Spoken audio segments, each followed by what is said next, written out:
published, and so that takes us to our first item of business, which is approval of our standing committee minutes from the meeting of January 21st, 2020. Chair, I have a question. Yes, ma'am.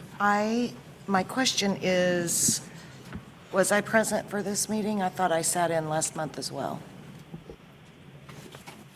21st, you did indeed.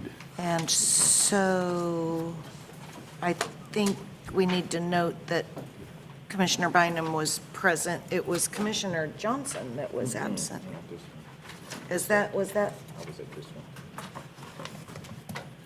Sorry, I'm confused. All right, so it's okay, we're getting our calendars together here. You were here in the February meeting. This is the January, got it. This is Thank the you. January. You were here in February and again in The March. year is So you just are a fine. repeat offender, but not in January. All right. Thank you. So we do have our minutes then submitted from our meeting of January 21st. Is there a motion? Move for approval. There's a motion and a second to approve those minutes as submitted. All in favor, please say aye. Aye. Aye. All opposed, same sign. Those minutes are approved. That takes us to our committee agenda. We have four items of business regarding the Land Bank and the Neighborhood Resource Center. Item number one is an ordinance to amend our vacant property registration, and it says Greg Talkin here on my agenda, but that is certainly not who is sitting across from me, so we'll turn this over to Wendy Green. Thank you. Good evening, Commissioners. I did agree to present this on behalf of Greg Talkin, as I'm the one that drafted it, so it seemed more logical for me to present it. As you know, as part of a SOAR effort, we did enact the vacant property registration, and this is a facet of that. It's the mortgage default registration portion, and our third-party vendor that helps us with this is ProChamps. They are very good about letting us know when they hear rumblings within the other cities and communities, and they made us aware that one of the provisions that we have in our default mortgage registration, which is very similar to the other cities because they helped draft that portion, that mortgage companies were coming to them stating that they may have to litigate on behalf of their mortgage, that mortgage companies may have to litigate because a provision to them seemed against federal regulations, in essence. And what that provision was is that we required these mortgage companies to register a property the minute it went into default, and then we also charged them a late fee if they did not register it and then filed a foreclosure action within 30 days. So what we are doing is amending our ordinance so that we don't get sued, in essence. So what this does is we did require properties to be registered by the mortgage company within 10 days of the inspection they do when the mortgage is in default. And we did charge a late fee if the mortgage company then filed a foreclosure action but the property wasn't registered. So what we're simply doing is amending Section 8-481 of our Code of Ordinances, which is specifically the default mortgage registration. So now we changed the definition of registrable property, so it means that once a foreclosure action is filed, then the property becomes registered. Then you have to register the property. And what this changes is, it used to be as soon as they went into default, we required them to register. Well, defaults can be cured at any time. And in fact, with my previous history before I came to the UG, we would have a foreclosure action filed and then it would get dismissed because the default was cured. So defaults can get cured very easily in mortgage foreclosure actions. So we changed the definition so that it has to have a foreclosure action filed and then the property must be registered. Also, we said that the inspection is required after the foreclosure filing, not just after default. But in my experience, those mortgage companies go in there and inspect those properties way before they ever file a foreclosure action anyway. And so once they file, then they have to register the property, and then that would be when the late fee would be charged if they filed their foreclosure action and they didn't register the property. So all of this, again, is just anticipating that the way it currently stands, it could open us up to litigation, but the way we're amending it is how ProChamps suggested, because they've seen that work in other jurisdictions, and so this is why we're doing the amendment. And so effectively pushing things back until there is a concrete action taken on the part of, until there's a concrete action taken rather than the possibility that an action could be taken at some point in the future. Is that Correct. right? Okay. Does the committee have any questions or any comments for Ms. Green?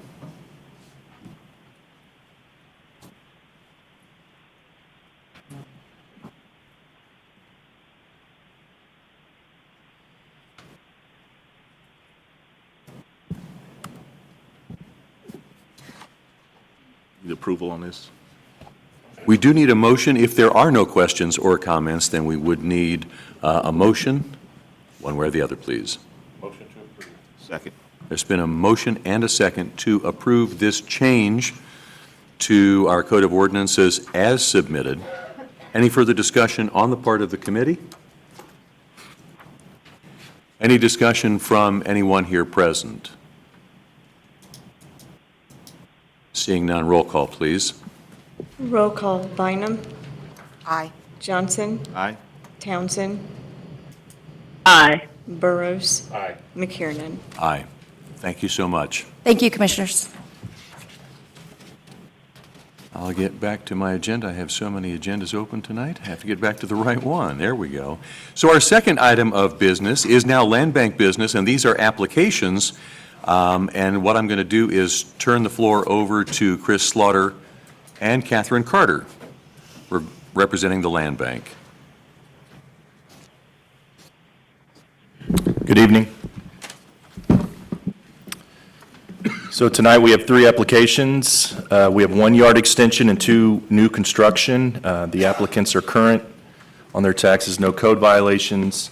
We did submit these through the staff advisory team and the advisory boards, and there were no comments against, and there were comments in support. So the first one is 715H North 7th Street. That's in red. This is, I will add, in Edwardsville. And I went out there and took some pictures. Hopefully I'll do some justice, but when you're standing on the street, I mean, it's literally like about a 200-foot decline down into a gully. And there is some debris, as noted, right there. So hopefully that picture on the left give you a little bit more indication of the drop. And then I wanted to include the applicant's property, which is just to the north of it. So we required this from tax sale 343. Again, the topography is very challengeable to do any kind of development on it. The applicant has agreed to keep the property maintained, pick up any debris in his ownership. So that's that one. The next one is 1741 Greeley, and it's right here on the south corner of Greeley and 18th Street. This buzzer and go. I will note that there's the Northeast Middle School. So there will be a duplex that's proposed. The property is zoned R2, so it does meet the criteria. They're proposing about a little bit under 1,900 square foot property, about 138,000 build, and it'll be each unit 2-bed and 2-bath. And the last one is 2921 South 53rd in red on your screen. And that will be a single-family house. It is currently zoned R1, about 1,500 square feet, 156 plus build, and it will be 3 bedrooms and 2.5 baths. So that is the request tonight for approval to move this to the board for final approval. Commissioner Bynum. On the 2 that are for construction, does our policy speak to a time frame by which they need to undertake the building?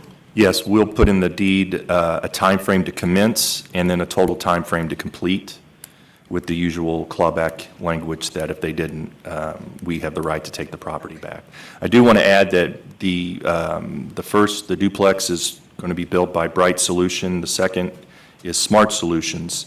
They are both also current rehabbers, and they have done some of the houses that you've seen. So they're wanting to branch off and start building. We definitely have plenty of opportunities to build, but we also hope to keep them in the rehab program as well.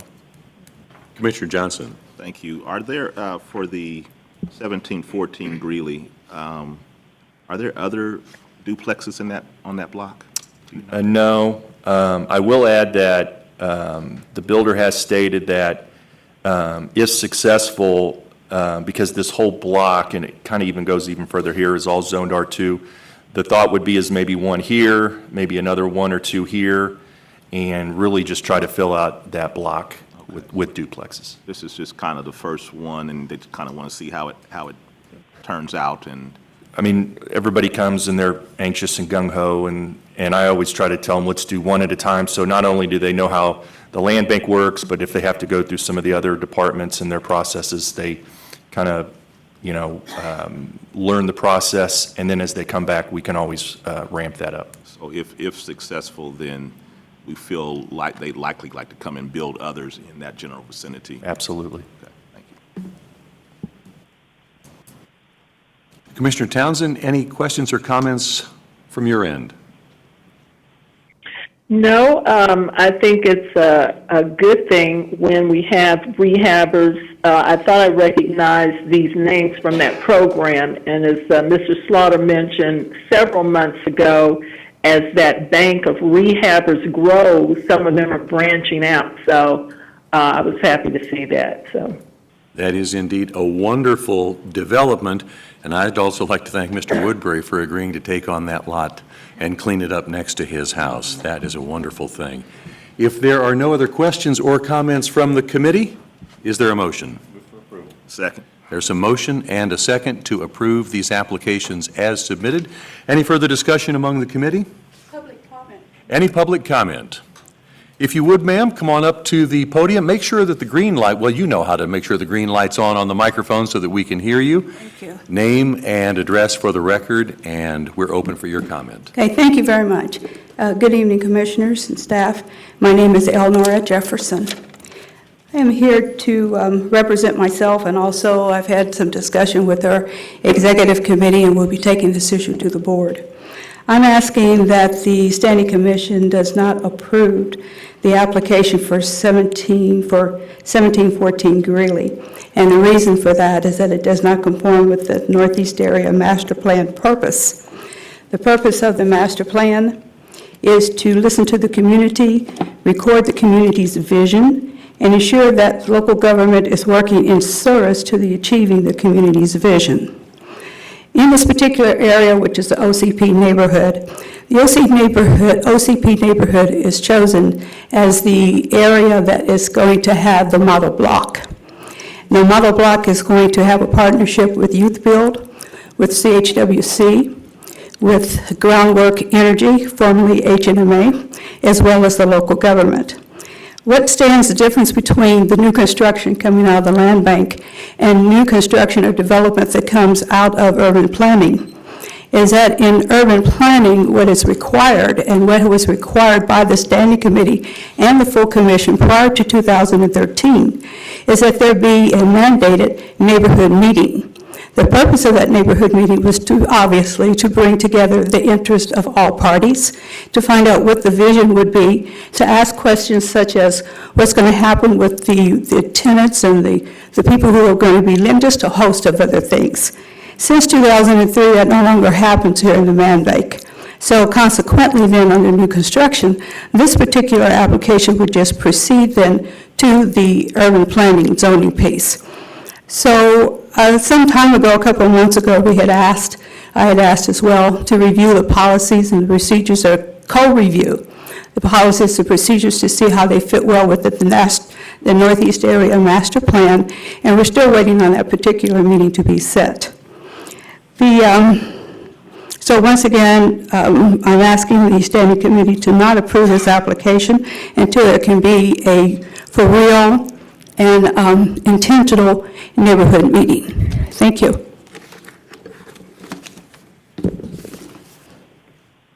Get back to my chair here. Thank you, Ms. Jefferson, for those comments and that input.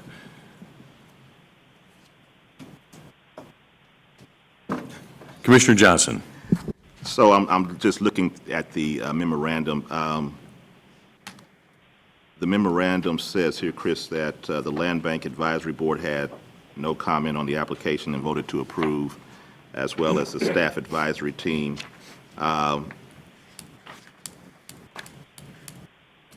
So was this at an actual meeting that they had, or was this just circulated to see if there was any?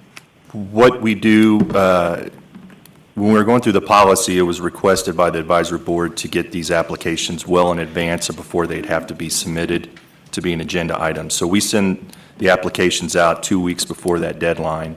with the requests for comments to be made by a certain date and time, so I can include those. And again, generally, the majority of the comments I get are, we have no problem, or it's not in my area, so we vote with the majority. That's pretty much how these became on the agenda, or the agenda for tonight. And this is, although this is the northeast section, it's not in my district per se. I don't want to just be as presumptuous to just assume that everybody, that the nominee for the Land Bank Advisory Board in this particular district was okay with it, but I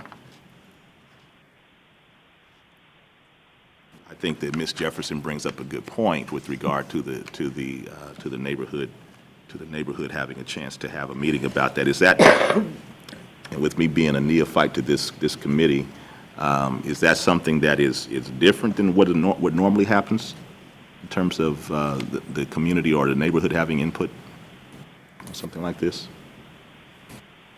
You know, I rely on the advisory board to relay that message to the neighborhood.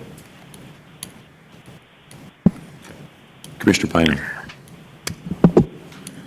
But I think to Ms. Jefferson's point, what she was making reference to is back in August, I believe, when we adopted the revisions to the land bank policy, she requested that we meet to talk more about the revisions we had made to that policy.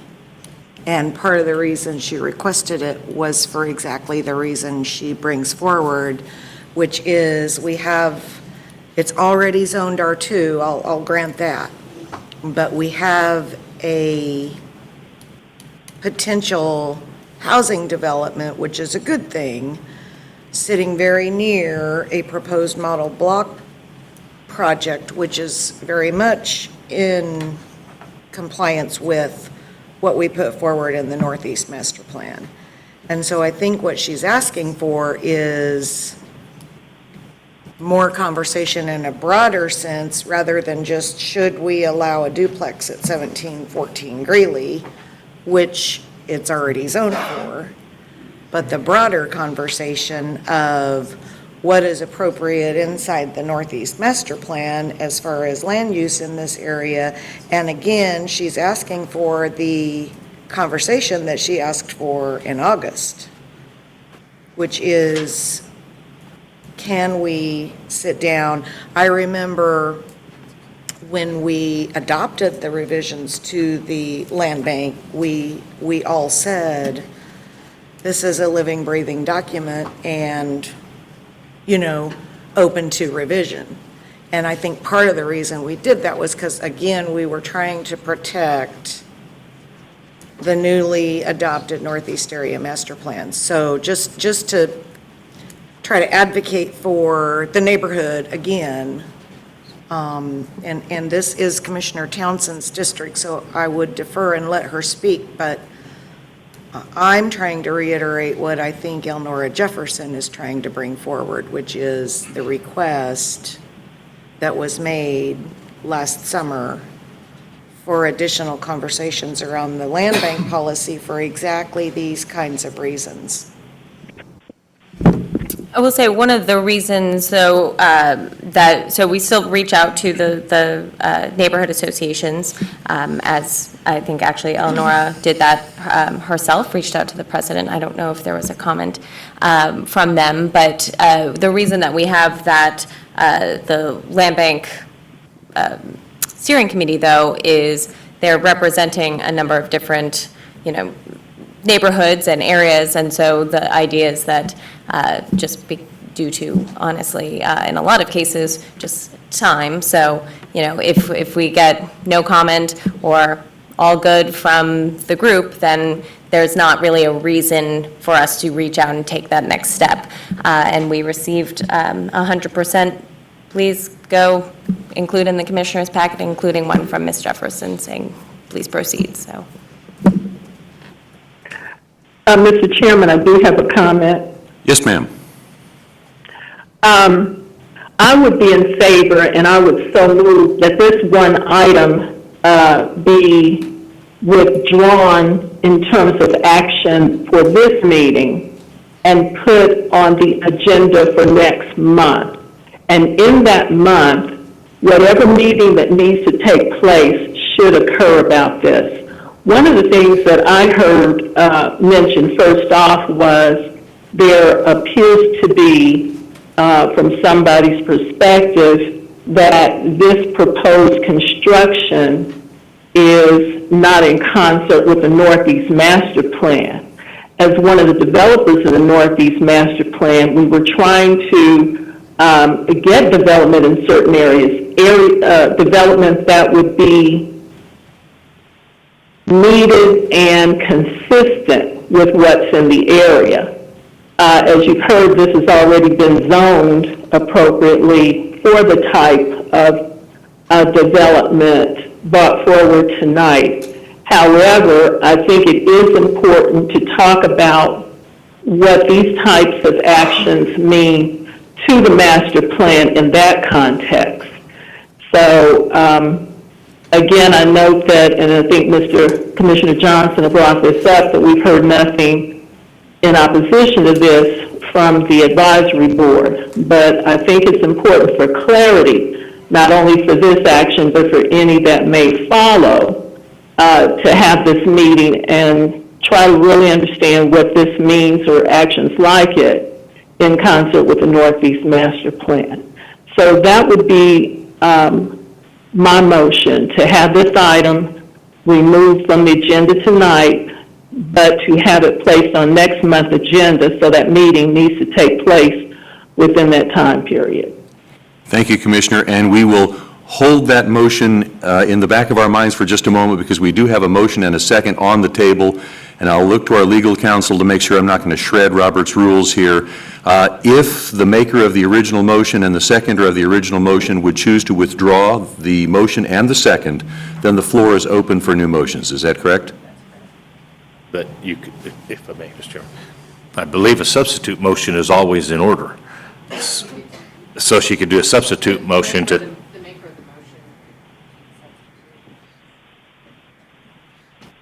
So, and Commissioner Johnson, did you have another comment or question? I'm in agreement with Commissioner Okay. Thompson. So- So we have a way forward, because it does seem that there is a consensus to amend the original motion, and so we can go either one of two ways.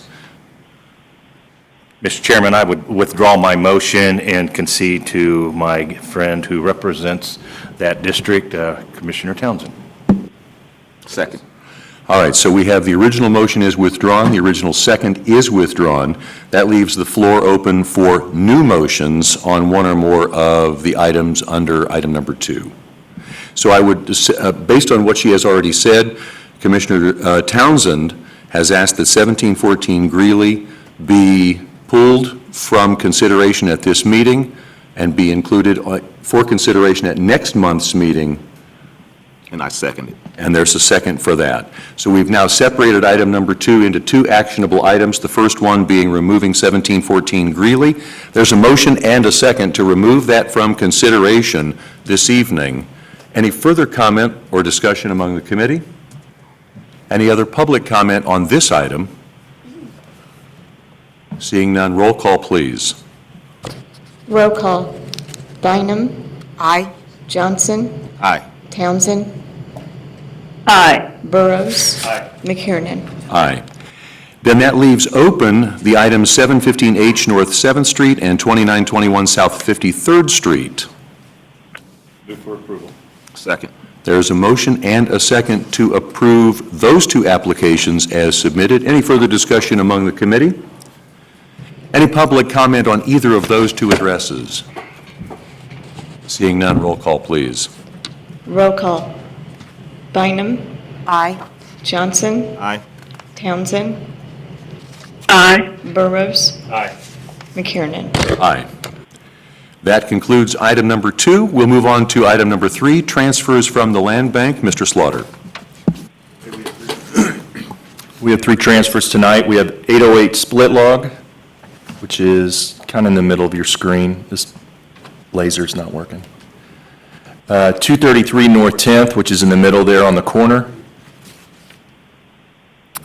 and 907 Tenney, which is kind of south there of Tenney, a little bit in the middle of the screen.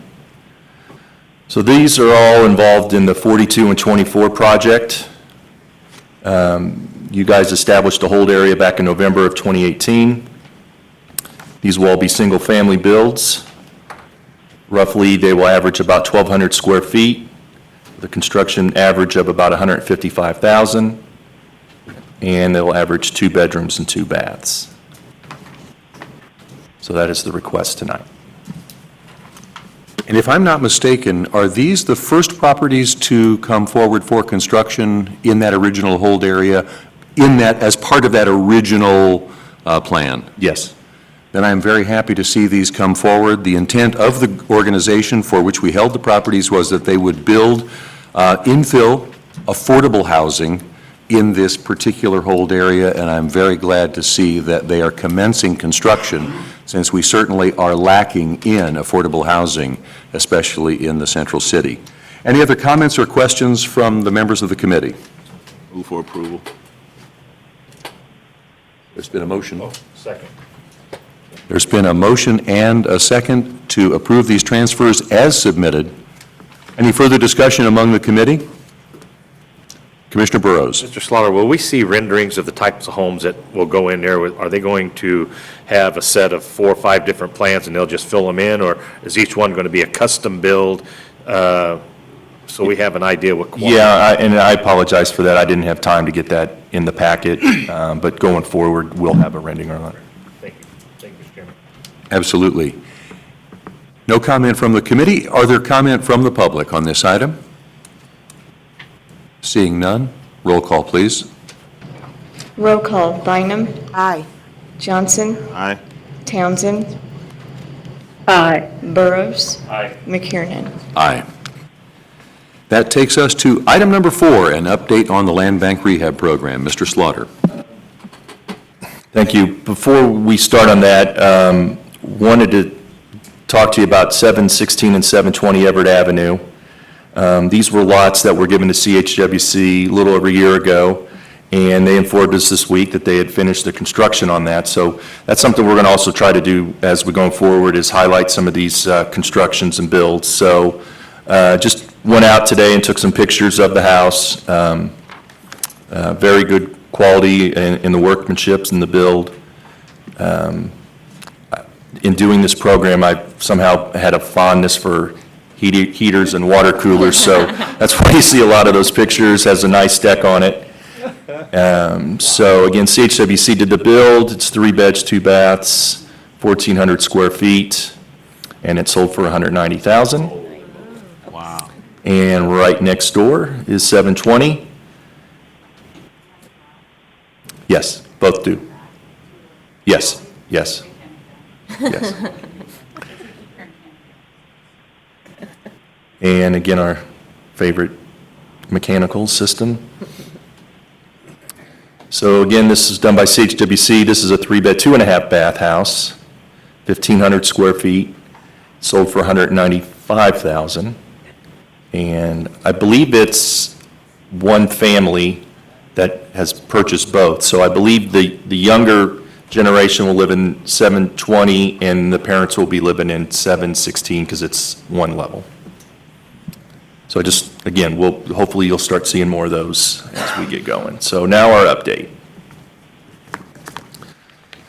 So our contractors continue to grow. We're currently sitting at 206. The number of houses has remained the same since our last meeting at 65. Currently, we have no houses with or we don't have any offer. All our houses have at least an offer on it, let me say it that way. Houses recommended for demo still at 55, or it's up to 55. We have had 39 of those completed.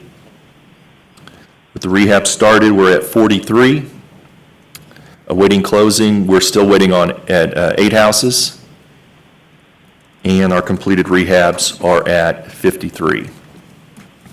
And last month at the SOAR update, we told you that the new values would come out. So we have the updated information based on the 53 completed houses. In the 2019, these were based in 2019 values. But when the first number, a little bit over $1 million, is basically what the appraised value was when we got these houses. and that averages about a little over $20,000 a house. And since the numbers came out today, we're at an increase of appraised value on these houses of over $4 million. And those houses now average about $78,000 plus. So we've seen an increase of over $3 million in appraised value just through the rehab program. So again, you guys should share in that too, because you guys had allowed us to go forward with this, and all the other departments and SOAR and everybody that helps out. I mean, we're just tickled to death, these numbers, and hopefully they're just going to keep going up and up. And as we keep adding more properties to the completed list, it's just something we're very excited about. So with that, to end on another high note, I just thought we'd show you the top 5 from start to finish in increase of value. So everybody remembers this one, 3817 North 55th Street. So we got that in August of 17. It was appraised at $44,500. It's currently at $260,000. And I will say, out of all these 5, we did get them all through the tax sale. 2819 South 8th Street. Interesting story on this. This was the first open house we ever did, and we scheduled it for 2 hours. And so for an hour and 45 minutes, me and Chuck just kind of sat on his truck bed. So now they're down to about 15 minutes per house. So. Again, we acquired this January 17. It was worth $22,100 and is now currently valued at $150,000. 2050 South 10th Street. October of 17, it was just a little bit shy of $22,000. It's currently appraised at $145,000. 639 Parallel. Misspelled that. Acquired in August of 17. A little over $5,000 appraised value. It's currently appraised at just shy of $117,000. And the last one, 239 South Mill. Got this in November of 17. It was just under $5,000, and it's currently just shy of $110,000. So we've seen those. We've already seen them. Next year, I'll drag it out a little bit longer, but that's the presentation for tonight. You know, many years ago, when Commissioner Markley and I said, hey, we've got this crazy idea.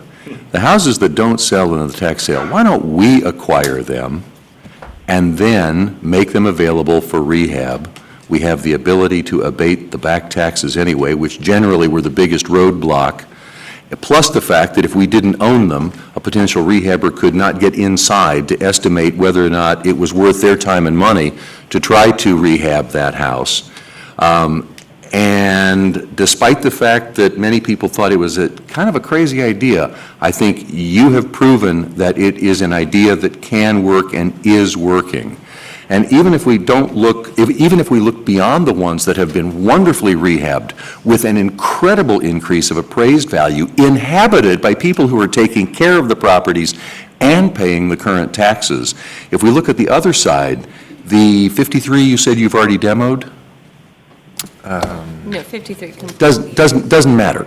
You've demoed It's a bunch close of enough. properties that we have acquired that would have stayed stagnant and been a continuing source of blight in the neighborhood, and we have expedited the way to the removal of those houses, which, if our rehabbers didn't take them, we know that they weren't worth being rehabbed, that there was generally something structural wrong with them that just precluded them being a successful rehab. And so you've expedited both the redevelopment and the demolition, both of which improve our neighborhoods. So well done on the program. Well, thank you, and just want a couple points.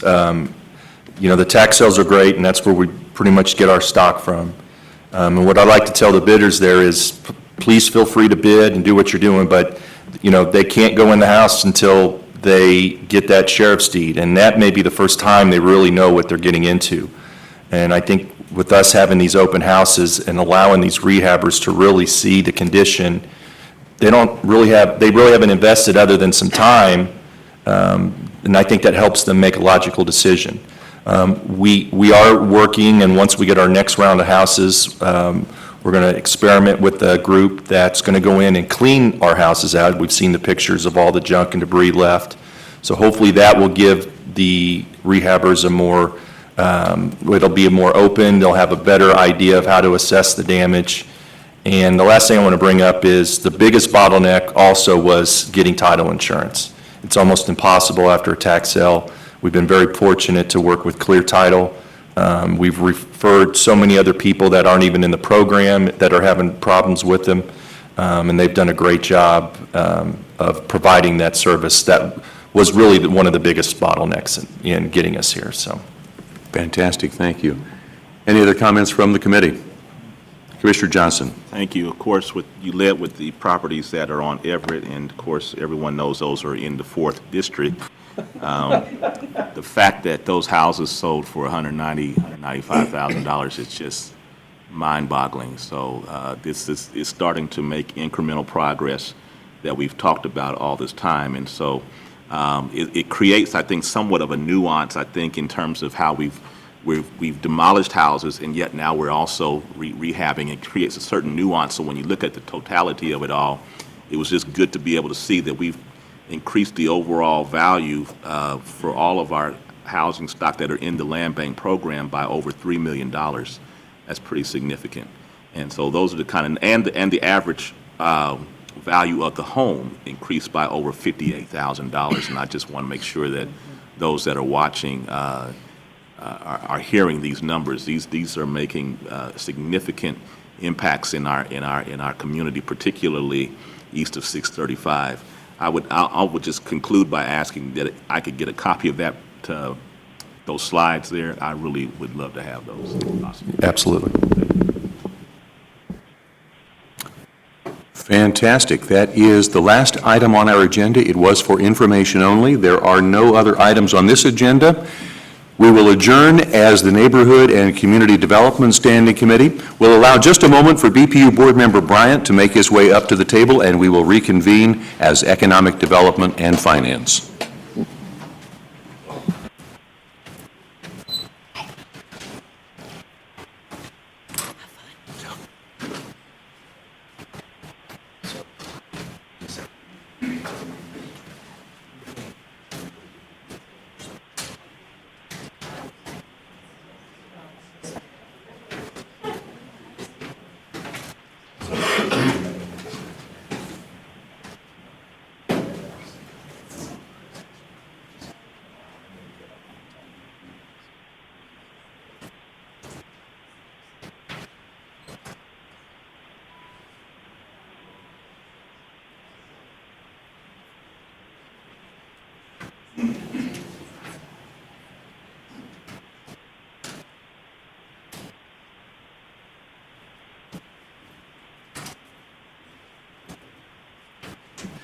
Well, we will now call the Standing Committee of the Economic Development Finance to order.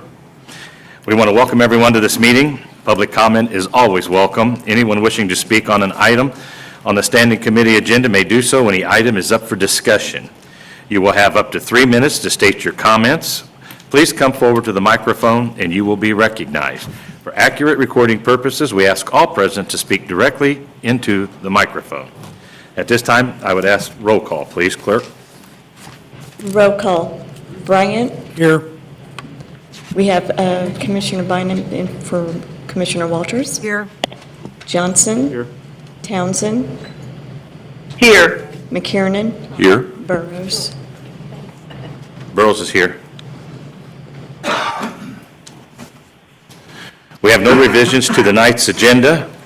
Our first order of business is the minutes from the January 21st meeting. Move to approve as submitted. Second. There's been a motion and a second. All in favor, say aye. Aye. Opposed, like sign. Seeing none, minutes are approved. Thank you, committee.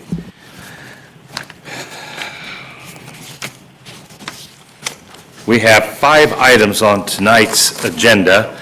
So item number 1 is for information only, and I believe that we will have Ms. Johnson and Kathleen Von Atchen go over the comprehensive fee schedule.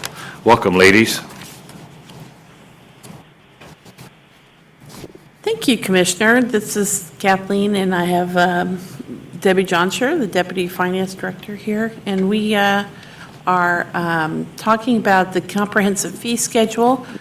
We initially put this together for the first time back in 2017, and it basically is just a complete list of all our fees, our charges for services, our licenses, permits, and fines, okay? So basically, all the revenue that's collected through these mechanisms are collected in order to recover the cost of providing various services, or to provide some penalty for doing something against our code. So the intention of this report is just to be more transparent about what fees and fines and permits we collect and what the charge is. And this year, we're updating it because it's been a couple years. We want to keep things current. The one we did back in 2017 did not include the Neighborhood Resource Center fees and fines, which include Public Works' various inspection fees and permitting. The reason it wasn't in that report was because their list was so comprehensive, we needed more time to compile it. But this year's has every fine, all the charges, permits, fees across all of the UG's departments included. Now, we're presenting this as information only because these fees have been approved as part of the budget process, and so there's no need for action. This is just informational only. Just to give you a little context, across the entire unified government, all of the charges for services, fines, and fees total $77.8 million. And that includes, of course, sewer system and stormwater and everything. So the charges for services category total $64 million. The fines and fees amount to $10 million, and permits and licenses, $2,900,000. So that basically is 18% of all UG revenues, and these amounts stay fairly constant over the past years. Of course, the intention of collecting these fines, especially the charges for services, is to recover the cost of providing the service. With our priority-based budgeting, our goal is to enhance our charges for services revenue collection by $1.5 million in the coming year or two. All right, and we hope to do that by doing the following items. So back a couple years ago, we did an RFP and selected MGT Consulting Group. And MGT Group has been our indirect cost allocation consultant for many years, but they also do fee studies. And so what they do is they review the cost of, they review all the services, determine what the costs are, and then make a recommendation on what kind of charge we should be charging based on different parameters for what the commission's tolerance is for recovering costs. So we've done that with the Parks and Recreation Department, and now we're going to we're going to look at the police, fire, and sheriff, and public works, as well as some other departments like the Neighborhood Resource Center. So the Neighborhood Resource Center's charges for services are pretty complex, and this all kind of dovetails with the implementation of the Acela software system for our permitting, building inspection and permitting divisions over there. So what we're planning to do is do an RFP separate for a specialized, a firm that specializes in doing building permitting fee studies, and then proceed with doing that study during 2021. So, and just so you know, the steps in doing a fee study include, you have a kickoff meeting with all the departments involved, and then you go straight into interviewing the department management and the individual staff members to ask people how much time they spend on each service, and then there's a determination of the cost. And then they also look at other cities to determine how much money those cities charge for the same service, to do some comparisons. All right? So that's all we have for you tonight. We just want to make you aware that it is going to be posted on our website, the Finance Department website, this fee study, and we hope to update it every year. We have a process. Every year, we ask departments to submit their fee requests, and then, we incorporate it into this book. We evaluate it. Doug reviews the fee adjustments, and that becomes part of that budget process that I talked about. So that's all. We do have some questions. Commissioner McKiernan? Thank you, Commissioner Burrows. So I appreciate the fact that the fees are all collected together in our agenda packet tonight, but I just wanted to confirm how I find that, for example, if I wanted to investigate renting the ballroom at Memorial Hall, where would I go on our website to find that information? Well, you go to the Finance Department, I'm there. or you go to the UG, and you probably go to Departments. I did. Yeah, and then you select Finance. I did. Right, and then down below, under, I think it's Financial Reports, there's a section for Financial Reports I'm at Parks and Rec. over on the left, Okay, so, and then it's. and then I it's see there. comprehensive fee schedules Yeah, are then linked down below, and so where it says 2017, that'll be updated to 2020 comprehensive fee schedule. that's right. Perfect. That's right. Just a suggestion for the folks who put together the website. Intuitively, I, as a novice to the website, don't think that financial reports is where I go to look for how much is it going to cost me to rent Memorial Hall. So I think we need to think about how people will be accessing this, and I don't want to, overstep my boundaries here, but I might have a little bit of sophistication, and that was not intuitive to me on how to find that. So just a That's suggestion. great, yeah. Thank you so much. So we'll put it where it's more intuitive. Absolutely. Commissioner, just Thank you. a reminder too that later this spring, the Parks and Recreation software for online rentals for shelters and those sorts of things will be rolled out, and embedded within that, of course, will be the fee schedules for those sort of facilities. So the assumption wouldn't be that people would have to navigate through a fee schedule in order to understand or figure out the cost of certain facilities, but we are on path to make it much more intuitive and available for people across a range of different services. I appreciate that very much, but I'm on the Parks and Rec page now, department page, and I still, in that left-hand menu bar column, I still don't see anything that says to me as a novice, reserve something. Correct, and so later this spring is when It that. will be there. Will be there. Okay, So we're still on the old software. As of April of this spring, we should be on the new software with a new look and feel and a more intuitive interface. Fantastic. We're really Thank you. looking forward to that.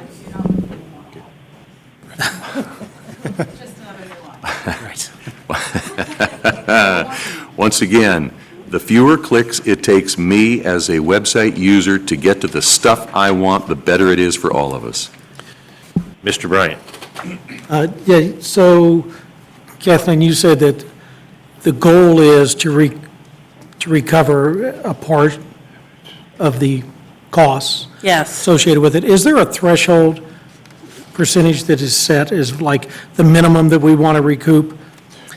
There isn't. So we, in our webpage that has all our financial policies, there's a revenue policy in there that talks about recovering costs through fees and charges for services. The reason we don't have a minimum threshold is because every service is unique in nature. So some of the services are provided to residents who, in effect, can afford to pay the full cost of the service, whereas other services are typically directed at constituents that are lower income or don't have those means. And so we try to be sensitive to that, and so every service is uniquely calibrated. Over the course of many years, many of these fees have not been adjusted upward, and so our goal is to actually do fee studies for all, comprehensively through all of our services to determine what the costs are, and then have a conscious discussion about what the appropriate subsidy level should be. So that's the goal of the administration, with working closely with the elected officials to do that in the coming years. And that is definitely part of priority-based budgeting. So, all right, so I can give you an example if that would help. No, that works. Yeah. It tells me that it's not just a static number that we're going after, that That's it's right. fluid. Yeah, it is. Okay, all Yeah. right, thank you. Any other questions? Mr. Johnson? Thank you. Are we intending to go through all of the departments that are outlined in this report to be updated? And if so, how long do you think that's going to take? I see other departments such as NRC to be conducted in 2021. Are we going to go beyond 2021? And how long do you think it's going to take to update all of our fees in this, as reflected in this report? Well, you know, so it's, I imagine it will take beyond 2021 because, for example, it took us a couple years to get to the point where we are with Parks and Recreation. And that was a challenging one. But I think there's more momentum with adjusting the other fees in the other departments, especially with priority-based budgeting. As you recall, you know, we have a goal to collect more because, and in the priority-based budgeting process. So I'm thinking probably, you know, I'm shooting for 2023 to get through all the fees. That's my goal. I know it's going to take a while, but Well, I assume that it would. the thing is, the finance department is engaged in issuing bonds and budget and CAFR for the first 9 months of every year. And the only time we really have to do special stuff is September to December. So, do you understand? So Well, and then it's, you could argue that by the time we get to 2023, entering into 2024, it's almost time to start all over again. over again, absolutely. Reassess to make sure that we are keeping up with trends as they are across Yeah. our nation, so. Well, and one thing I would like to point out is that going forward, we are going to be incorporating CPI adjustments to our fees in the coming years that would take place annually. At least by doing that, we're at least keeping up with inflation, which actually hasn't been done, so, That's good to know, thank you. yeah. Who has will the full commission choose to vote on those fee increases collectively? Will they be presented individually, or does the city administrator have the authority to approve fee increases without the action of the commission? So the charter, the unified charter authorizes the county administrator to adjust fees periodically, and so that's where that rests. Yeah, Okay. yeah.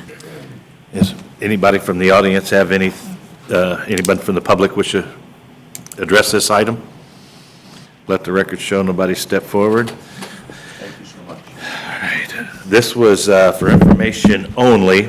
I'd like to thank you for just time for the presentation. I do know that you two ladies are up next, item number 2, in reference to the master agreement lease purchase. So, Debbie? Good evening, Commissioners. Debbie Johnsher, Deputy Chief Financial Officer. This resolution is to amend our master equipment lease purchase agreement. This is the tool, I do not have a presentation for this item. This is the tool that we use to finance all of our equipment that is identified in the budget as lease finance.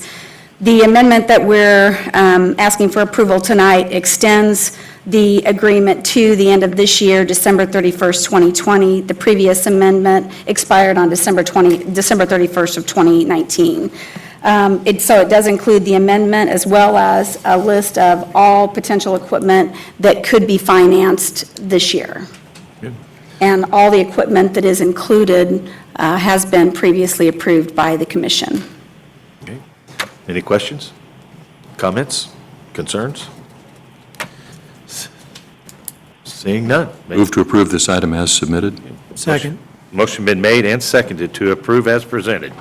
Does any member from the public wish to comment on this item? Seeing none, please let the record show no one stepped forward. Hearing none, we have a motion and a second. I would ask the clerk call roll. Roll call, Bryant, Aye. Bynum, Aye. Johnson, Aye. Townsend, Aye. McKiernan, Aye. Burrows. Aye. That takes us to item number 3, and joining us for item 3 will be Catherine Carter, our Director of Economic Development this evening. So we will wait for her to get situated, and we will be talking about the 2 resolutions regarding the proposed Westfield CID at 8051 State Avenue. Thank you very much. Until we get situated. Thank you. All right, today we are bringing you a project at the Westfield Shopping Center. This is at 82nd and State Avenue. You probably, well, here you can see where it's located, right by Wind-Up Plaza. Inside this development, currently you have CVS, Save-A-Lot. It's, I believe, if not fully, close to fully full at this moment. But you can also see that it could use a little sprucing up. It's looking a little dated. In particular, kind of the facade as well as the parking lot could definitely use some help. So what we are bringing today is a proposal for a community improvement district. This would be an additional 1% sales tax addition that would go towards any goods and services that are sold on this property. This would provide enough revenues really to allow a new owner to come in. First of all, they're going to purchase the property as well as the anticipated improvements is nearly $9 million. What we're looking at with the CID would be a reimbursable cap at about $2.4 million. This would be about $700,000 in land acquisition reimbursement, as well as 1.7 with the capital improvements. So that includes a new roof, facade, signage enhancements, parking lot improvements, landscape, etc. So I am actually going to, I don't know if you all want to talk to this. Yeah, thanks, Catherine. Thanks, Catherine. Kevin Lee with the Polsinelli Law Firm, appearing today on behalf of WBB LLC. Also have with me Jeff Berg, who's a principal for the developer entity and also a partner at Elevate Property Advisors. Jeff's running point on this project from the development side. So Catherine did a nice job kind of teeing up the specific requests that we have before you this evening. I think what we've got here, as was mentioned, is an older center that was originally constructed 30, 40 plus years ago, and really just has not seen any significant new investment in quite some time. So we've got the current ownership group has done enough to sort of maintain the property and keep it up and running and at least functioning properly, but that's about it. Hence the need for a new roof that we'll get to here in a second. But short of Jeff and a sophisticated and active, productive developer like him and his team coming in and taking over, I think what you can expect to see here is that at best, this property stays flat, and at worst, and much more likely, we would expect to see it start to really decline fairly rapidly. So we are trying to reverse that course.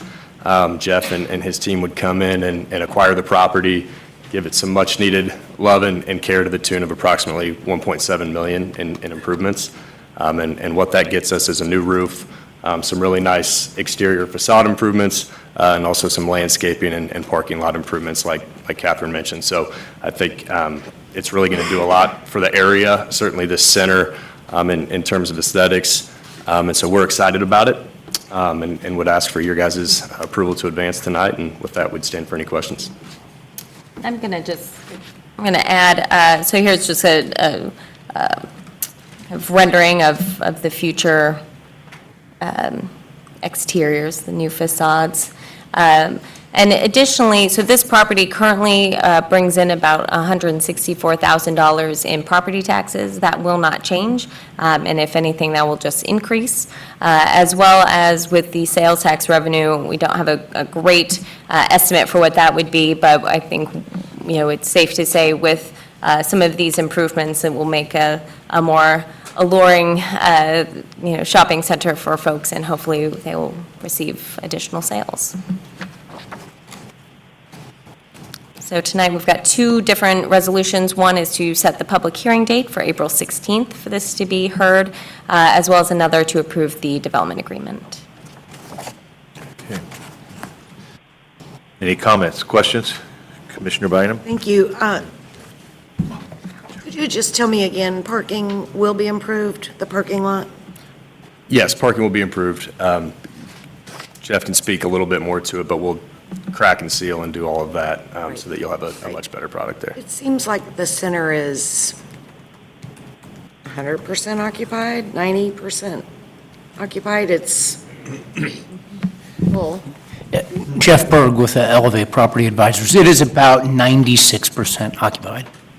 This may or may not be appropriate, I actually don't know. Do you anticipate rent increases for your tenants as a result of your improvements? Eventually, most of the tenants are locked in with their current leases, so there's nothing that we can do. And that's one of the reasons for getting a CID. When you improve the exterior, that doesn't translate into increased rent for a number of years until your tenants turn over. Okay, I only ask because you have several local small businesses, which is great, in the center, and we certainly wouldn't want to do things that actually was a disincentive for them to stay. Agreed. Looking at the rent roll, it's almost surprising to see how long some of those tenants have been there. You do Right. not see that often in shopping centers. Thank you. Mr. Bryant?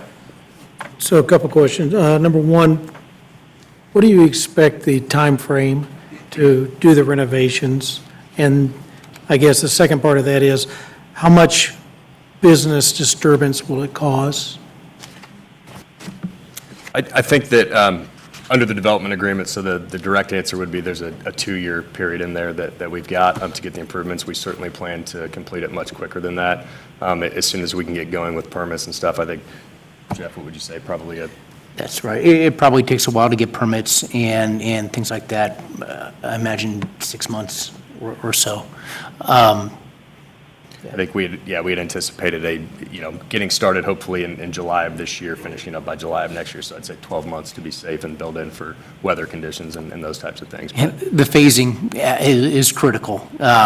We've done several rehabs like this on shopping centers, and the key to it is communicate with those tenants, let them know when it's going to happen, when their entrance is going to be compromised or in the middle of a construction, provide alternate routes, sign it for customers. It can be disruptive. Unfortunately, there's just no way around it, but the better communication you have and the better signage and wayfinding, we try to minimize that. It's not ever perfect.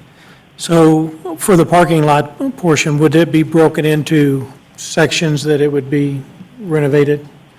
Almost certainly, and the renovations we're doing to it are not as disruptive as a full mill and overlay. They are kind of crack seal and reseal and stripe, so that can be phased fairly easily. I don't see any traffic problems. No complete shutdown of it, yeah. I go to this center quite often, so, all right, thank you. Thank you. Anybody else? Commissioner Johnson? Thank you. I go there a lot myself, so though it's not as far, it's a little further out from me. In situations like this, the interaction with the actual tenants, it doesn't require any kind of approval from them, or I'm assuming, well, there's already communication going on. You're letting them know what's coming down the pike, but there's no real approval from them as such. Is that correct? That is correct on certain aspects. I think the closing off of, there's a request to close off one of the right turn, right in, right outs. And that does require approval from one tenant. It would vary by, it'd be lease specific, depending on what the provisions of each document says, but we will certainly, and already have started that process of reviewing all of those and being in contact and constant communication with any tenants that there could potentially be issues with we have to address. Okay, very good. Thank you. Commissioner Bryant, second time. So the one thing is the Hardee's that sits in the corner, is that not part of this renovation? It is not, neither the Hardee's nor the Go Chicken Go are part of it. They're separately owned. Okay. Any other questions? I have a question. The multi-tenant building, is that going to be part of the renovation? You're talking about up in the northwest corner? Yes. Yes, sir. So that is, it's a newer building than the rest of the center. And one of the comments that we got back from planning was that they'd like to see that painted to match what we're doing with the improvements to the overall center. So there will be some improvements done there as well. Okay. In reference to the parking lot, you said you wouldn't be milling it, but I know the parking lot has some challenges to it. Will you be resurfacing it in any way, shape, or form, like all one color and not have it look like it's a high school project? That's part of the slurry seal, so to make it more uniform and get it Okay. restriped. That's correct. All right, great. And you think it'd take about 2 years? Hopefully, it does go quicker than that. Okay. I have a question, Mr. Chairman. Yes, ma'am. Commissioner Townsend? Thank you. I'm interested to know the proposed additional tax. It says here will endure for a period of 22 years, so that's certainly going to impact those who shop at that center. Is that 22-year time frame average for this type of proposal? And will that be as long as the life on some of these anticipated improvements, like the parking lot, the roofs, that kind of thing? I can answer the first part of that, Commissioner. So the 22 years is the statutory length of a community improvement district. However, since we have capped the reimbursable costs, I think it is likely that they will reach those caps prior to the end of those 22 years. And then in terms of the assets, I will turn that over. Yeah, thank you for the question. I don't know that we can opine as to the useful life of the improvements that we'll do and whether that's commensurate with the 22 years.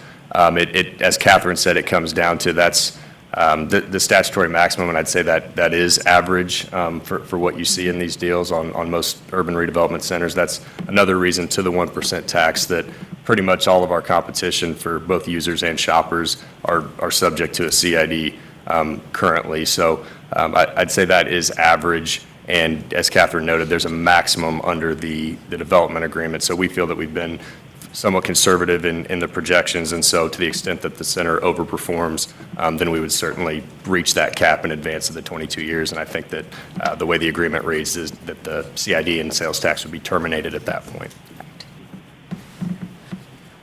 Thank you. Refresh my recollection, what is the cap amount here? It is $2,444,000. Okay, so you're saying it's likely that we would reach that cap before 22 years? I think that is likely. Okay. Oh, All right, thank you. Thank you. And I do have a question of our council. Exhibit C, the estimated project costs. I'll give you a minute to get to that. It's probably about a third of the way through the agreement.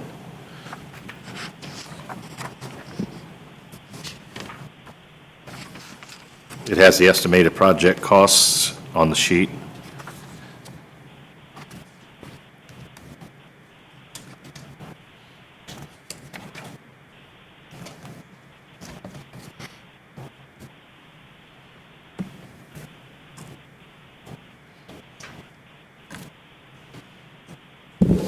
I've got two different copies, and I don't have Exhibit C on either one. I'm still trying to find it, but. Well, Is it Exhibit G, maybe, is that what you're referring to? It's exhibit, No, it is- exhibit C is it is in C.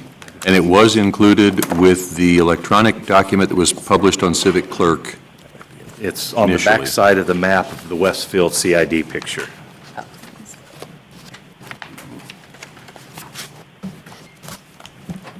And I can hand this to council if he wants to. I just have a question in reference to, there's an asterisk by the estimated project costs, and there's a paragraph underneath that.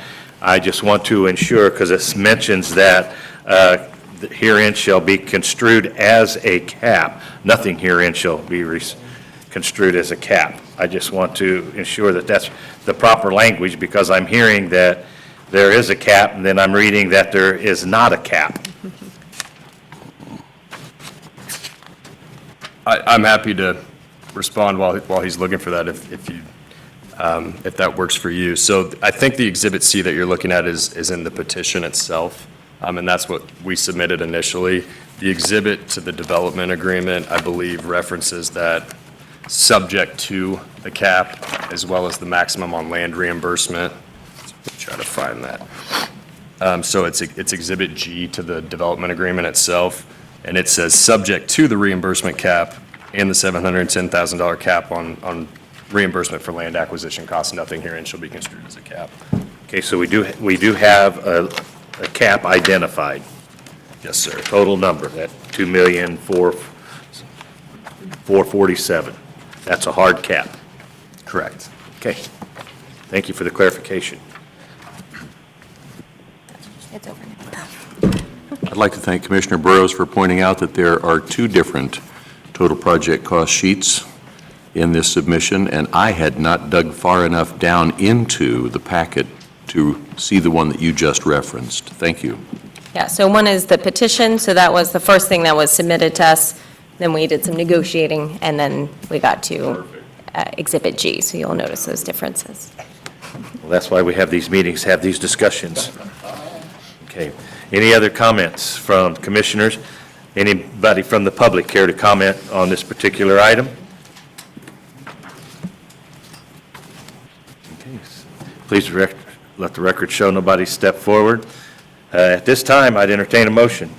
Mr. Chairman, since there are two resolutions, I would move that we approve a resolution setting a public hearing for April 16th, 2020. There has been a motion and a second. Ask the clerk call roll. Roll call. Bryant? Aye. Bynum? Aye. Johnson? Aye. Townsend? Aye. McKiernan? Aye. Burrows. Aye. Mr. Chairman, I would move that we approve the resolution regarding the Westfield Community Improvement District Development Agreement. Second. There has been a motion and a second. Ask clerk, again, call roll, please. Roll call. Bryant? Aye. Bynum? Aye. Johnson? Aye. Townsend? Aye. McKiernan? Aye. Burrows. Aye.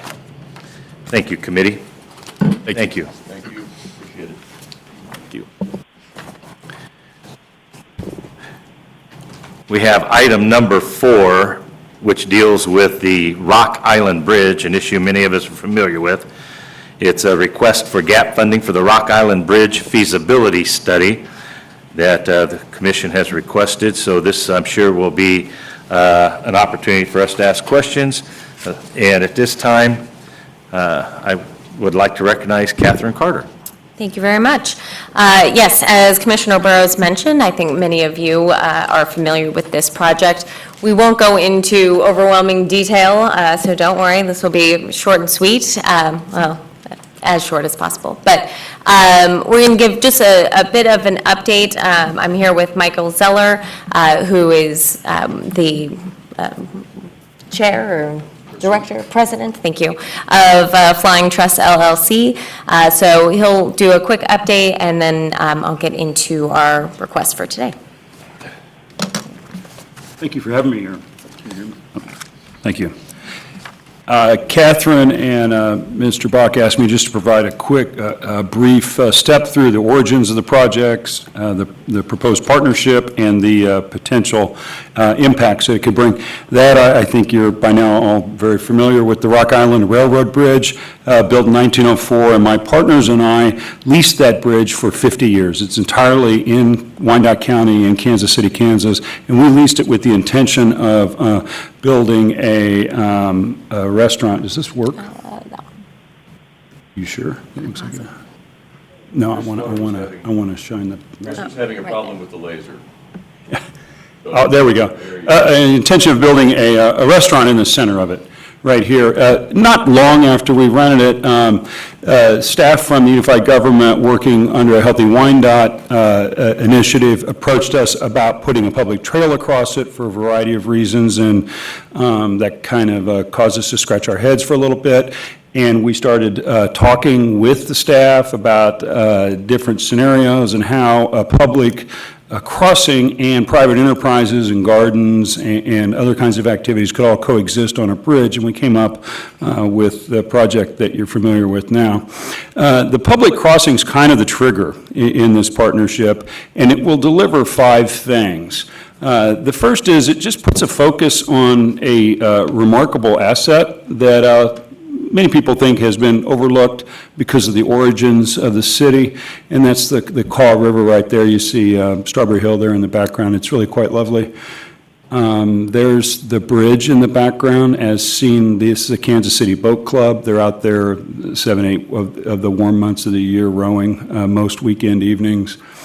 And there's an open house that we had last fall just to provide people an opportunity to get out on the levees, out on the river, and experience this. And my friends who were down on the dock helping people get off the boats said that to a person, everybody who stepped off the boat had a huge grin on their face because they realized they have this recreational waterway right here at their doorstep.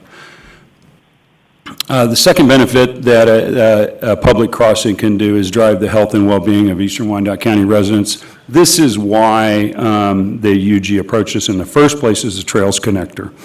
It's really quite lovely to be up on that trail. You get a nice vista. So far, it's about 2.5 miles long, and the plan is for Phase 1 anyway to cross the bridge and then carry on the trail to the north. You can see here was Phase 1. This is Phase 2 that's been completed. The initial thinking was to carry on this side, but there are walls on this side. The bridges are lower, which would require difficult and perhaps more expensive engineering, and there's a railroad yard.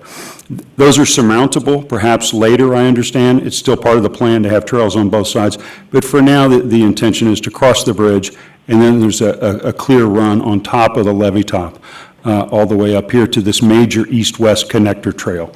So it's connecting the Armourdale Trail to the broader metropolitan network.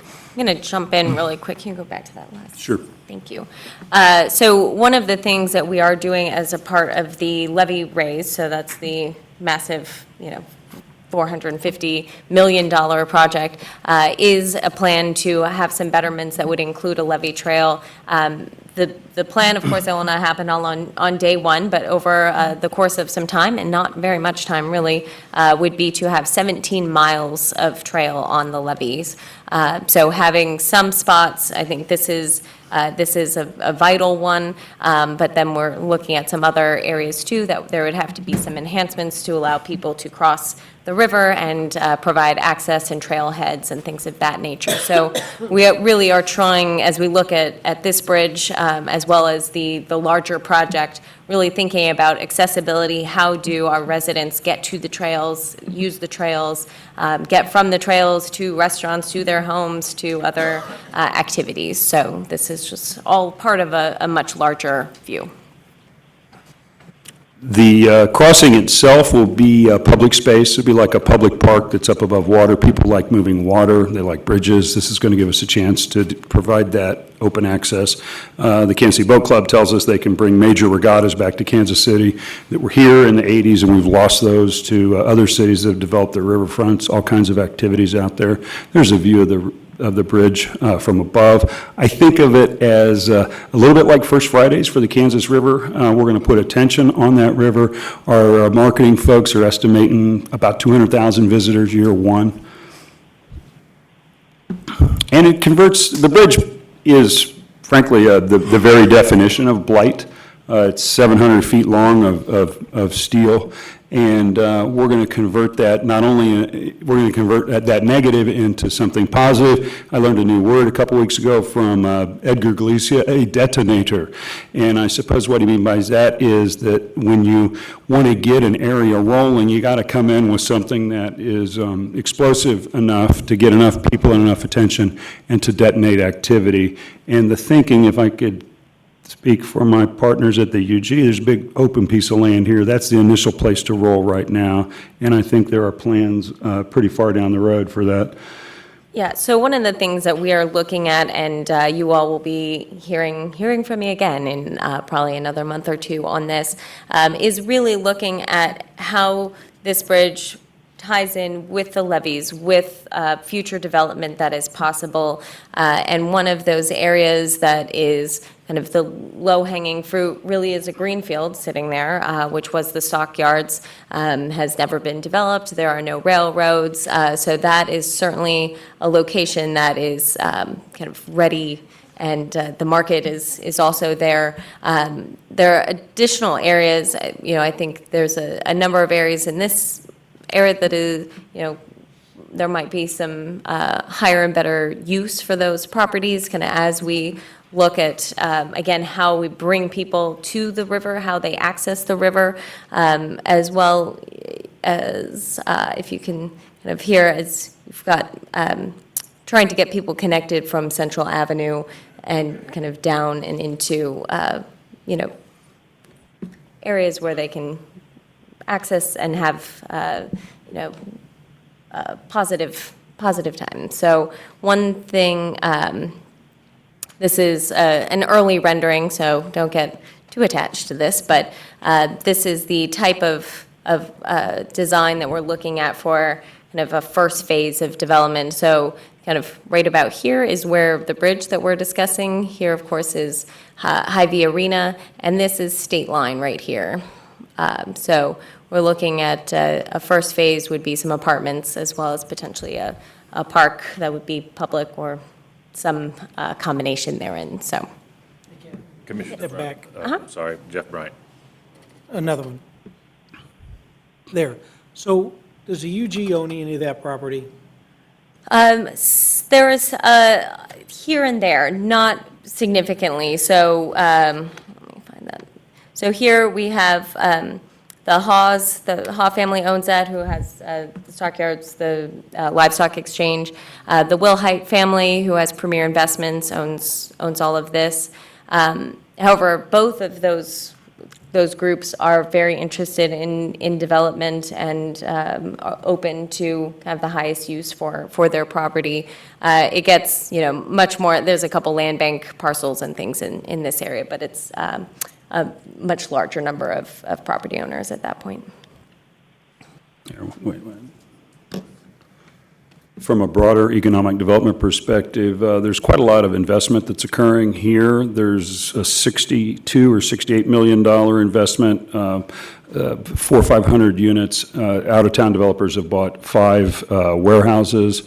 There's 220 units that have gone right here. This economic gorilla that's been building up in downtown KC is rolling down the hill into the West Bottoms, and it's headed towards the river in Kansas City, Kansas. If we're successful over the next 10 or 15, 20 years, this gets converted from what it is right now, which is really kind of a barrier, into a connector between the two Kansas cities. Public crossing can also prepare the way for development on the bridge itself. Like thoroughfares, more familiar thoroughfares, roads prepare the way for development. We're going to put enterprises on the bridge. Now, this is a preliminary rendering, but you see where we're going with this. The scale of this also is very important. This is 100 yards long. What you're not seeing is the 55-foot tall trusses of this. These red boxes here are industrial kitchens, 25 feet long by 12 to 15 feet wide. We have a full bar, an event space, restrooms on the ground over here, open public picnic areas. You can bring a picnic out here. It's kind of like Union Station. It's a public space that's animated and paid for by private enterprise. I'm going to skip that for now. And we have some prospective tenants. These are actually, we have signed agreements with Slaps Barbecue and Papaquino's, with Michael Smith. Bar Beverage Control has the license to sell alcohol there. That's a very successful bar and venue on Massachusetts Avenue in Lawrence. The Replay Lounge, Quixotic, we have an agreement to do 6 events a year up in the rafters, and the Strawberry Swing Maker Fair out on the bridge, all signed agreements.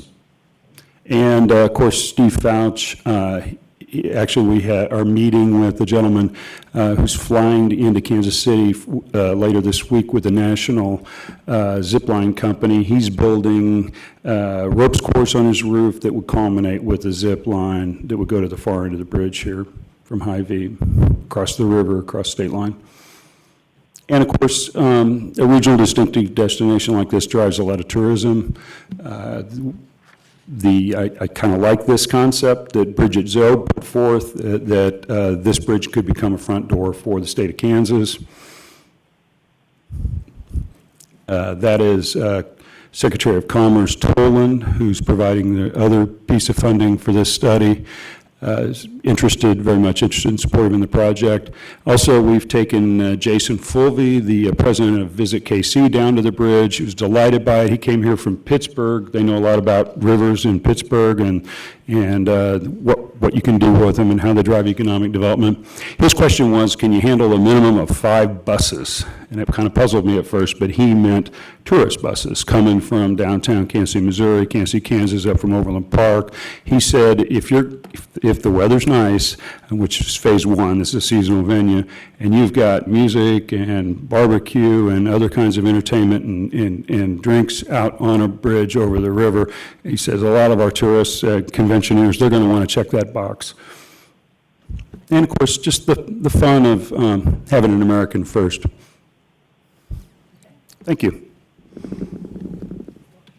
So just a couple additional items. One of the things that we are doing is building support. Here you can see a few letters of support, one from Bridget Jobe, who now with her new role at the state, as well as Jason Fulvey, President and CEO of Visit KC, and Steve Fouch, the president of Fouch Brothers, who owns and runs the Hy-Vee Arena. One thing we are very excited to say for the first time publicly, that we were just awarded a $150,000 grant from the Ann and Gary Dickinson Family Charitable Foundation. This is an additive funding source, so not something we can use kind of for these early items, but once construction is underway, this is kind of a match of sorts, and is just yet another way to kind of have some validation and some broader support from the larger funding community that we're going in the right direction with this project. That fund, its origins are with the sale of Bank Midwest. That's an old banker family, and this will be their first gift outside of downtown Kansas City, Missouri. So the next steps, the biggest one that I think we are very clear that needs to be done before really, we get into too many details about how could funding work, how could this public-private partnership work, really is a feasibility and impact study. It's quite a ask that we are asking of our policy, of the folks that we have submitted this RFP to. I've pulled out 4, I think, of the most important bullet points of what we're asking them to come back with. So this is an RFP that was put out on the streets about 2 weeks ago. Our deadline for submissions is March 12th. We're anticipating a number of responses. And really, the point of this RFP is to review the planning and investment of the project, make sure kind of the way that it's set up makes sense. We want to make sure that the benefits to the UG, to the developer, to the public are very clearly spelled out when we are talking about having funds kind of fronted by the UG potentially and have a payback mechanism. We want to make sure before we do that, that there is a payback mechanism, and that is something that we can count on, as well as in evaluating kind of the broader nature of this type of project. So what are the impacts on the western edge of the river, Armourdale neighborhood, as well as other riverfront areas, and finally, the impacts on health and well-being. Putting in this money potentially for connecting this trail, is kind of a larger question about the levee trails and how we best connect that and create real synergies and accessibility for the residents. So we are anticipating the study to commence in April, and would be coming back to this body probably in May, probably June, realistically, with those results. So what we are asking today, as the proposal is out, so we don't actually know exactly how much this will cost. We have some estimates, but it is a bit of an unknown at the moment. The Kansas Department of Commerce really stepped up and really wrote us a check specifically for this study for $25,000. We have every reason to believe that that will cover the majority of the study to be done, but are anticipating that it might be a bit more expensive. That's something that also when we get the proposals back, there are some things that we can discuss and maybe go into more detail or less detail, kind of depending on what those budgets look like. But we want to make sure that we keep this process moving, so thought it best to come to you all in advance of receiving those proposals with the ask of up to $15,000 of transient guest tax funds to fill whatever gap it is to get this feasibility study done. That being said, there may not be a gap. It may be $2,000, $4,000. It's unknown at this point. But also, by using the transient guest tax funds, this is most certainly a tourist destination, and so feel that this is very much in line with that. And with that, that's the resolution for your consideration is the funding up to $15,000 for this project. Members of the commission, questions, comments? Commissioner McKierney. Don't have any questions, I just have a couple of comments. Mr. Zeller, I appreciate your passion for this project. I appreciate your vision and the work that you've done to help build a coalition of potential partners around this project.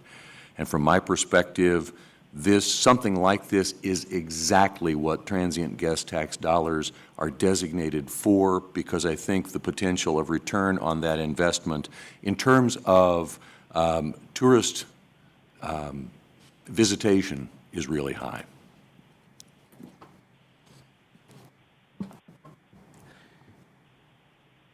Committee, Seeing- tonight, all we're going to be doing is approving the resolution for the $15,000. And I just want you to be mindful that we'll have plenty of time to ask questions about the development of the project as it goes forward. I know there will be a number of questions coming forward. I am pleased to see that there's consideration given to the west side of the development, and I do know there's a tremendous amount of development on the eastern side and the trail connections. I believe this feasibility study will allow us to look at things in a manner that takes some of the overzealousness out of it and gives us a chance to look at the accurate funding for this project, see if it's viable. I'll move to approve. Before we do that, I have any comments from any of the public this evening? Seeing none. Well, I'll entertain a second motion. your motion. He seconded. Motion been made and seconded. Ask clerk, please call roll. And this is for the resolution authorizing the gap funding for the feasibility study of up to $15,000 from the TGT fund.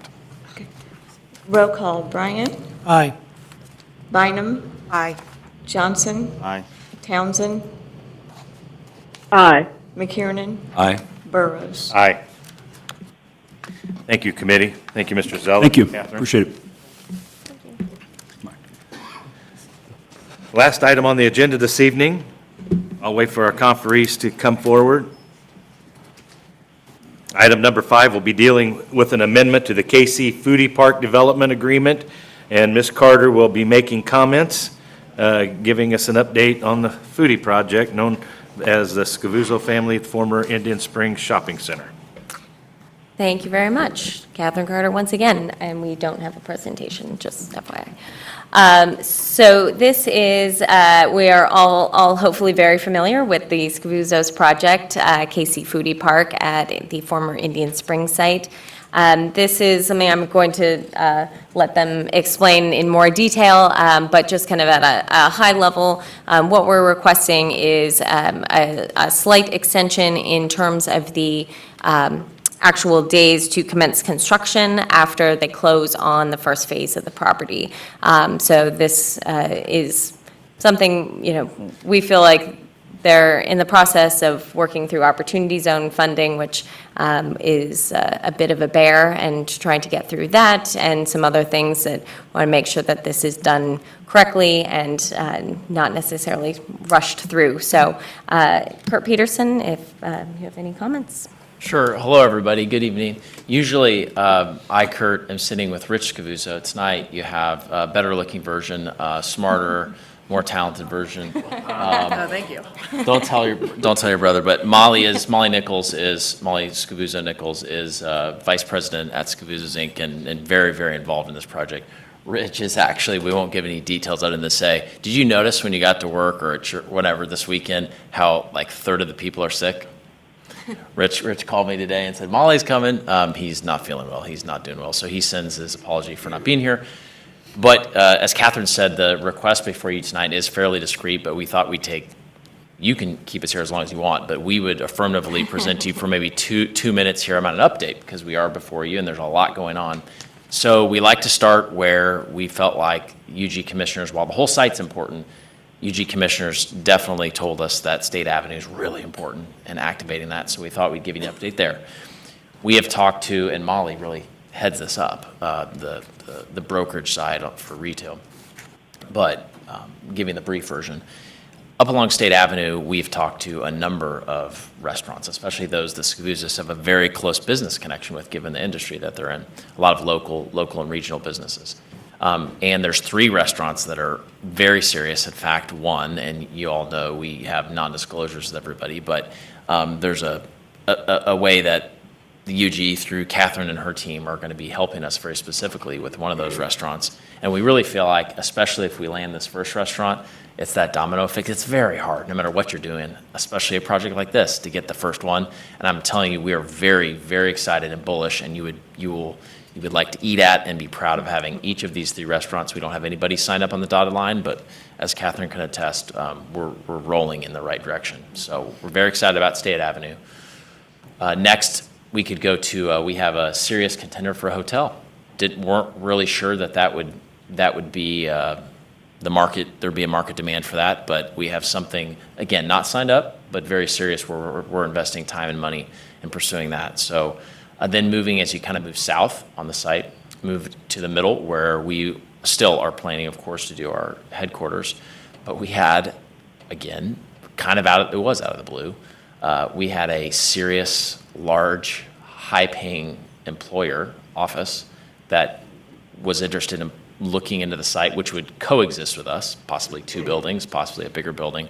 And we have put a lot of time and resources, including myself, into that with Scavuzzo's. I will tell you, that's still one that you're going for the fences. That is far from being done. That's very competitive when you have these employers that have a lot of employees that are high-paying, but it's real enough that we've pursued it. So again, a lot going on. I think we will transition now to the part of the site that we call Phase 1, the Food Service Center, which is always intended to be the starting point. You may remember this is an over $100 million Phase 1. That hasn't changed. In fact, as you know, prices always go up. The specific request here tonight is nothing to do with meeting our first deadline, which is the end of this month, which is to acquire that piece of property from the UG for the Food Service Center. So we are doing that for sure. As Catherine said, the specific request is that instead of having 60 days after we acquire that dirt to commence construction, We are asking for 150 days, and as Catherine alluded to, I'll give a few more words to that was a pretty good description. We are, again, spending enormous resources and time to put together what is very tricky, because it's a blessing to have an opportunity zone, but that, you can imagine, some of you know a lot, some of you know a medium amount, but it makes it a lot more complex. There's a lot of rules. New regs just came out in the last few weeks. We also have a project that, and this is actually one of the great parts about the project, has a huge amount of technology. In the industry, you'd say like FF&E, right? Specifically the equipment part. So when you're financing it, which is close to being done, it's just different. You have a building that is filled with equipment that's worth as much as the building, and that creates just different sorts of challenges. And then you have the incentives piece, again, a blessing, right? That's a good thing. But you factor that in, and then it's on an overall site, and so this is where we kind of get involved in how are we figuring that out so that a part of that goes to that investor that's coming in with us, and a part of it stays for the rest of the site. So I could go on probably with a few more examples. It's just hard. We have a really big meeting this Thursday afternoon where the finance team from Scavuzzo's and the project side and the legal side with Opportunity Zones are all getting together. So we feel very confident, but what we didn't want to do is come here, fail to come here and not be ready to start construction in 60 days. We hope it's then and not soon, not much after that. In fact, we have our ready to go with our grading permit. We have our general contractor's contract ready to go. So it's really this last piece of putting together the capital stack, and we'd appreciate the opportunity to extend the deadline again in closing from 60 days to 150 days after we close on the property at the end of the month. Any questions, committee? I have a question. Yeah, Commissioner Bynum? Thank you. The original agreement had some commitments for each phase, completion commitments for each phase. So what does it do to your completion commitments to push the commencement dates into the future? Does it impact the completion dates part of the agreement? So we talked about in terms of how, this is kind of a puzzle, and you specifically raised it, thinking ahead just like you are, Commissioner Bynum. And we, right now, are not ready to ask to push back any other deadlines. Okay. The next one that hits is actually Phase 2, which is State Avenue, which you heard the updates on that. So, yeah, we really would not like to ask for any more extensions right now. We'd like to. So your goal would be to keep all of those end dates on target? And anything can happen. The Scavuzzo's are very sincere and open book, but right now, we want to keep our head down. Thank you. Yes, ma'am. Well, we're all excited to see this project move forward. You're asking us to nearly triple the time that you've put in, 60 days to 150. That's a pretty lengthy extension. Why was the 150 targeted versus a number? Where'd that number come from? I mean, evidently you have some hard figures or some hard deadlines that you plan on presenting within that 150 days, hopefully within 90 if possible. Really bullish about the project. I'd like to see it get started. Many of us would have dealt with this for a number of years, so the 150 days was kind of a push. Chairman, the psychology was not that anyone thought that the 149th day will be when we expect to close. It was honestly, and maybe you talk about it right now, maybe you see it differently, but we thought better to pick something that we can, as far as you can know anything, can fit within and not honestly take up your resources every other meeting for the summer, right? And instead just ask for an outside date. That's really all that went into it. I appreciate that honesty. That's a good answer. I don't believe we want to see our time wasted, our resources wasted. We believe in the project, and we're excited about seeing the development get started, so anything that we can do to help. At this particular time, any other questions or comments? Mr. Johnson. Thank you, Chairman. Just to be clear, the close date that's in the agreement is March 31st. Exactly right. So we think the commence will get started by August 31st of 2020, just to be clear. Is that correct? 3, 4, 5, yeah. Right, September 1st, isn't that 5 months, full months? April, May, June, July, August, so the first part of September, I think, would be the deadline, yes, sir. Very good. Okay, thank you. Mr. Chairman, I would move to approve the resolution amending the KC Foodie Park Development Agreement to extend the required construction commencement for 150 days after closing on Phase 1. Second. There's been a motion and a second. Is there anyone in the audience who cares to speak to this issue? Seeing none, there's been a motion and a second. I'd ask clerk call roll. Roll call, Bryant, Aye. Bynum, Aye. Johnson, Aye. Townsend, Aye. McKiernan, Aye. Burrows. Aye. Thank you, committee. Thank you, conferees. I really appreciate the opportunity to hear about the success Cavuzos is moving forward. That concludes our meeting this evening. Thank you for your attendance. We are adjourned. Thank you. Yeah, thank you.